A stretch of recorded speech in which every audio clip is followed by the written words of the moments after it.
الحمدللہ رب العالمین والعاقبۃ للمتقین الصلاۃ والسلام علیک یا رسول اللہ۔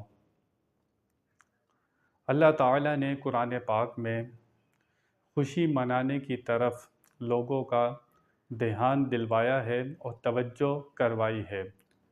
قرآن و سنت کے مطابق جو خوشی شریعت و سنت سے نہیں ٹکراتی، قرآن و سنت خوشی منانے کی طرف ترغیب دے رہا ہے۔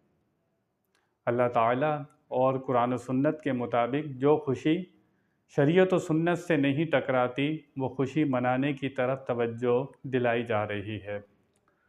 چنانچہ جو لوگ عید میلاد النبی کو خوشی منانے پر اعتراض کرتے ہیں، وہ قرآن پاک کی چند آیات کو ملاحظہ فرمائیں۔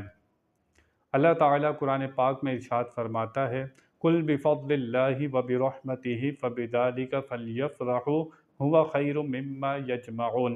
اے حبیب، آپ ان سے فرما دیجئے اللہ کا فضل اور اس کی رحمت ملنے پر چاہیے کہ خوشیاں منائیں، یہ اس سے بہتر ہے کہ جو جمع کر کے رکھتے ہیں۔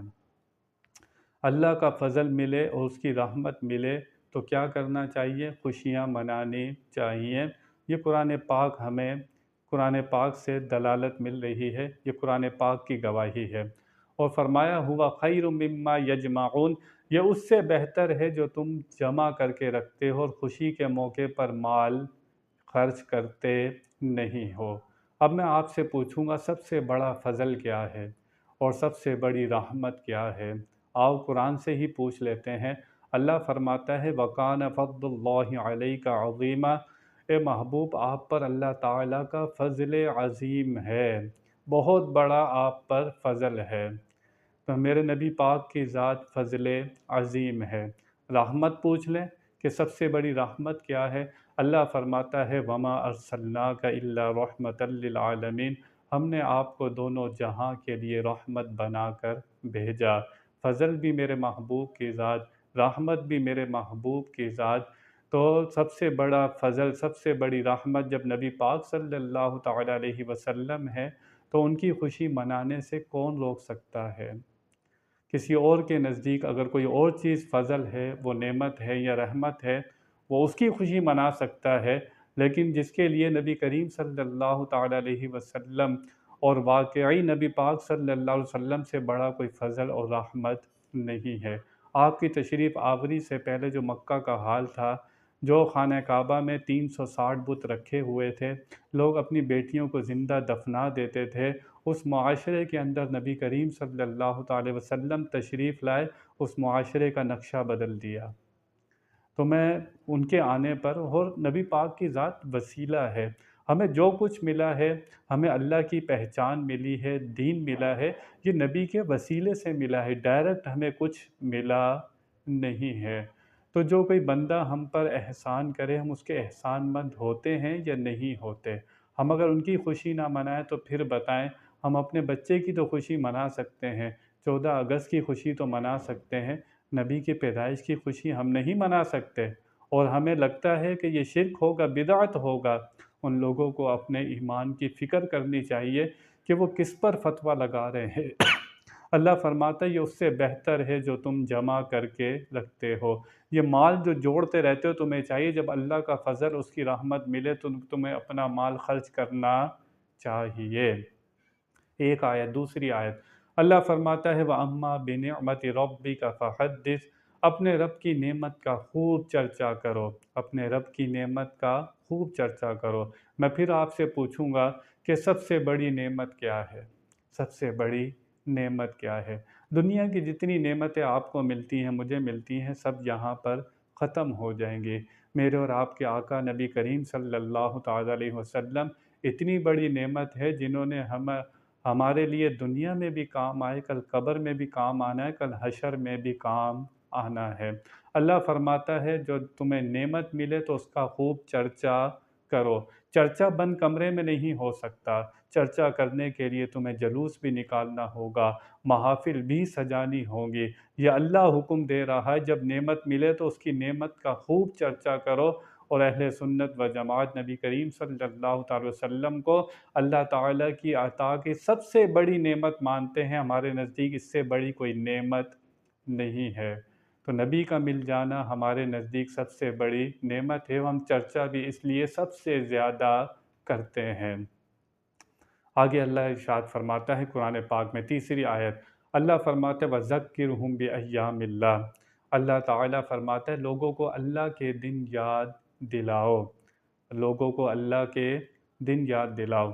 مولا کریم سارے دن تیرے ہیں، یہ دن رات کا سلسلہ، یہ الٹ پلٹ کرنا، رات آتی ہے دن چلا جاتا ہے، دن آتا ہے رات چلی جاتی ہے، یہ الٹ پلٹ دن رات ہوتے رہتے ہیں۔ مولا کریم دن رات تو یہ سارے تیرے ہیں، پھر کیوں فرماتا ہے کہ لوگوں کو میرے دن یاد دلاؤ؟ تو حضرت عباس سے لے کر آج تک جتنی تفسیریں لکھی گئی ہیں ساری اٹھا کر دیکھو، سب میں لکھا ہے اللہ کے دنوں سے مراد وہ دن ہے جب اللہ تعالیٰ نے مخلوق پر نعمت کی۔ اللہ کے دنوں سے مراد ہے جب اللہ تعالیٰ نے مخلوق پر نعمت کی۔ اللہ فرماتا ہے اللہ کے دن لوگوں کو یاد دلاؤ۔ دن منانے کی طرف قرآن پاک کی آیت دلالت کر رہی ہے کہ وہ دن مناؤ جس میں اللہ تعالیٰ نے نعمت کی ہے۔ چنانچہ نبی کریم صلی اللہ تعالیٰ علیہ وسلم کے پاس صحابی آئے، یا رسول اللہ میں روزہ رکھنا چاہتا ہوں، میں کون سے دن کا روزہ رکھوں؟ حضور ارشاد فرما سکتے تھے کسی بھی دن کا روزہ رکھ لو، نہیں، فرمایا پیر کے دن کا روزہ رکھو۔ صحابی نے عرض کی یا رسول اللہ پیر کے دن کا روزہ کیوں رکھوں؟ فرمایا اس دن میں پیدا ہوا، اس دن میں پیدا ہوا، پیر کے دن کا روزہ رکھو۔ نبی پاک نے خود حکم دیا پیر کے دن کا روزہ رکھنا دن منانے کا ثبوت مل رہا ہے۔ نبی پاک فرماتے تو کسی بھی دن روزہ رکھوا سکتے تھے، لیکن اپنی پیدائش کے دن کا روزہ رکھوا کر بتا دیا کہ تم اس دن شکرانے کا روزہ رکھو۔ قرآن پاک کی ایک آیت وَسَلَامٌ عَلَيْهِ يَوْمَ وُلِدَ، سلام ہو جس دن وہ پیدا ہوا۔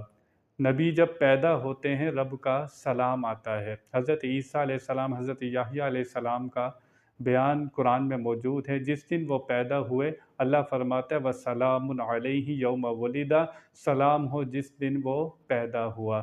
میں اور آپ پیدا ہوتے ہیں، رب کا سلام نہیں آتا، نبی جب پیدا ہوتا ہے تو رب کا سلام آتا ہے۔ تو جو شان نبی کی ہوتی ہے وہ کسی اور کی ہو سکتی نہیں ہے۔ البدایہ والنہایہ ابن کثیر کی مشہور کتاب ہے، اس میں لکھا ہے جب نبی کریم صلی اللہ تعالی علیہ وسلم پیدا ہوئے تو تمام فرشتے، حور و غلمان، چرند پرند اور یہ درندے سب ایک دوسرے کو مبارکباد دے رہے تھے، سب ایک دوسرے کو مبارکباد دے رہے تھے۔ ایک کھڑا رو رہا تھا، ایک کھڑا رو رہا تھا، وہ کون تھا؟ وہ ابلیس تھا۔ آپ نے لکھا وہ کون تھا؟ وہ ابلیس تھا۔ اس کو خوشی نہیں ہوئی۔ شیطان جانتا تھا کہ میں تو لوگوں کو گمراہ کروں گا، ان کو گمراہ کر کے اپنے پیچھے دوزخ میں لے جاؤں گا۔ یہ نبی آ گیا ہے، یہ اپنی امت کے لیے دعائیں کرے گا، بخشش کی دعائیں کرے گا، یہ ان پر مہربان ہوگا، یہ ان کا چاہنے والا ہوگا، ان کو جنت میں لے جانے والا ہوگا، تو شیطان کیوں نہ روتا؟ شیطان کو تو مشن فیل ہو گیا، شیطان نے تو قسم کھائی تھی میں کسی کو نہیں چھوڑوں گا، سب کو گمراہ کروں گا۔ تو جب نبی دنیا میں تشریف لائے سب سے زیادہ تکلیف شیطان کو ہوئی، سب سے زیادہ اس نے چیخ و پکار کی کہ یہ نبی کیوں آ گیا۔ اپنے دل میں اتر کر دیکھیں، اپنے کلیجے پہ دیکھیں کہ ہم اگر نبی پاک صلی اللہ علیہ وسلم کی خوشی نہیں مناتے اور ہمیں خوشی کے آثار ہمارے چہرے پر نہیں ہوتے تو ہم کس کے طریقے پر ہیں؟ شیطان کو خوشی نہیں ہوئی تھی، آج بھی اس دن جو سوگ مناتا ہے، جسے خوشی نہیں ہوتی، وہ خود دیکھ لے وہ کس کے طریقے پر ہے۔ اللہ تعالیٰ نے ایمان والوں پر بڑا فضل کیا ہے، بڑی رحمت کی ہے کہ ان میں اپنے محبوب کو بھیج دیا ہے۔ میلاد منانے پر ملتا کیا ہے؟ حدیث کہاں ہے؟ بخاری شریف میں، حدیث ہے بخاری شریف میں۔ ابو لہب حضور کے چچا ساری زندگی نبی کی مخالفت کرتے رہے، آیت اتری، سورت اتری تبت یدا ابی لہب وتب، مذمت میں اتری، ساری زندگی مخالفت میں گزری، خاتمہ بھی ایمان پر نہیں ہوا۔ جب نبی پاک صلی اللہ تعالی علیہ وسلم پیدا ہوئے تو اس کی لونڈی تھی سویبہ، اس نے آ کر خوشخبری سنائی ابو لہب کو کہ تمہارے ہاں بھتیجا پیدا ہوا ہے، تمہارے بھائی کے یہاں بیٹا ہوا ہے۔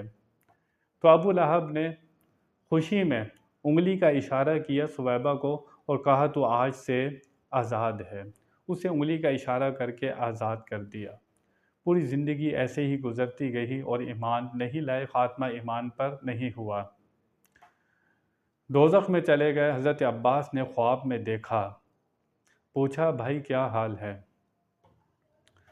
کہتے ہیں کاش اپنے بھتیجے پر ایمان لے آتا، سر سے پاؤں تک عذاب ہی عذاب ہے، کاش اپنے بھتیجے کا کلمہ پڑھ لیتا۔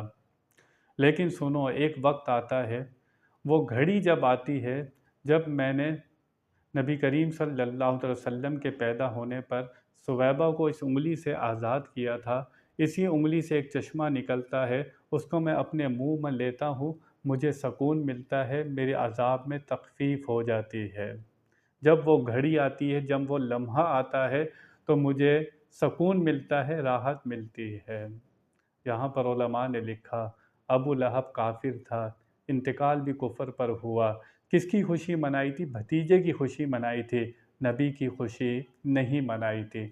تو جو ایمان والا ہے، جس کا خاتمہ بھی ایمان پر ہوتا ہے اور جو نبی کی خوشی مناتا ہے، اسے کیا کچھ ملے گا؟ اللہ تعالیٰ کی رحمت سے بعید نہیں ہے۔ اللہ تعالیٰ جب کافروں کو نواز سکتا ہے تو ایمان والے کو کتنا نوازے گا، اس کو کیا کچھ ملے گا میلاد منانے پر۔ تو جس کی اصل شریعت و سنت میں موجود ہو، اس پر کوئی فتویٰ لگا سکتا نہیں۔ طریقہ کار میں فرق ہے۔ جو لوگ کہتے ہیں کہ نبی پاک نے میلاد منایا، صحابہ نے منایا، تو انہوں نے بہت سے کام تھے جو نہیں کیے اور آج ہو رہے ہیں اور دین سمجھ کر ہو رہے ہیں، اور آپ کو منع کے لیے دلیل چاہیے ہوتی ہے۔ آپ کسی بھی کام کو منع کرتے ہیں، یہ شریعت و سنت کا ایک اصول ہے کہ کسی بھی کام کو منع کرنے کے لیے آپ کو دلیل چاہیے ہوتی ہے۔ دیکھیں قرآن پاک میں چوری نہیں کرنی تھی، آیت موجود ہے۔ زنا نہیں کرنا تھا، روکا گیا۔ سود سے روکا گیا، چغلی سے، جھوٹ سے روکا گیا ہے۔ اگر حلال کاموں کی لسٹ قرآن بیان کرتا نا تو اس طرح کے 20 قرآن ہوتے۔ بہت سے کام ہیں، کون سے کپڑے پہننے ہیں، کون سے نہیں پہننے، پان کھانا جائز ہے ناجائز ہے، کہاں لکھا ہے آپ کو؟ لیکن جن کاموں سے روکنا تھا، شراب کو منع کر دیا۔ تو دلیل جو ہے وہ منع کے لیے چاہیے ہوتی ہے۔ جس کام کو شریعت و سنت نے منع نہیں کیا، کوئی منع کر سکتا نہیں۔ میلاد کو روکنے کی ایک کچی حدیث، ضعیف حدیث بھی کسی کے پاس نہیں ہے۔ اس 1400 سال میں اتنے لوگ آئے، کوئی ایک حدیث کوئی دکھا دے کہ جس میں لکھا ہو کہ میلاد نہیں منانا چاہیے۔ یہ شرک ہے، یہ بدعت ہے۔ جو لوگ کہتے ہیں میلاد نہیں منانا چاہیے، دلیل ان کے ذمے ہے، دکھانا ان کو چاہیے کہ کہاں منع لکھا ہے۔ میلاد منع اگر کہیں منع لکھا ہے تو دکھاؤ، تم دکھا سکتے نہیں۔ تم دوسرا جنم بھی لے لو، جب بھی نہیں دکھا سکتے۔ قرآن پاک نے یہ اصول بنا دیا، جس کو قرآن و سنت نے کسی کام سے منع نہیں کیا، وہ کام اپنی اصل میں جائز ہوتا ہے، وہ مباح ہوتا ہے۔ جن کاموں سے روکنا تھا میں نے آپ کو بتا دیا، جو قرآن و حدیث کا مزاج ہے کہ اس کاموں سے روکا گیا ہے، جن کاموں سے روکا نہیں گیا وہ جائز ہوتے ہیں۔ تو جو کہتا ہے میلاد منانا منع ہے، آپ اس سے دلیل مانگے کہاں لکھا ہے، وہ مرتا مر جائے گا، دکھا سکتا نہیں ہے۔ اللہ تعالی ہم کو سمجھنے کی توفیق عطا فرمائے، اور جو لوگ محبت اور تعظیم کے کاموں کو شرک اور بدعت کہتے ہیں ان کو سمجھ عطا فرمائے۔ وآخر دعوانا ان الحمد للہ رب العالمین۔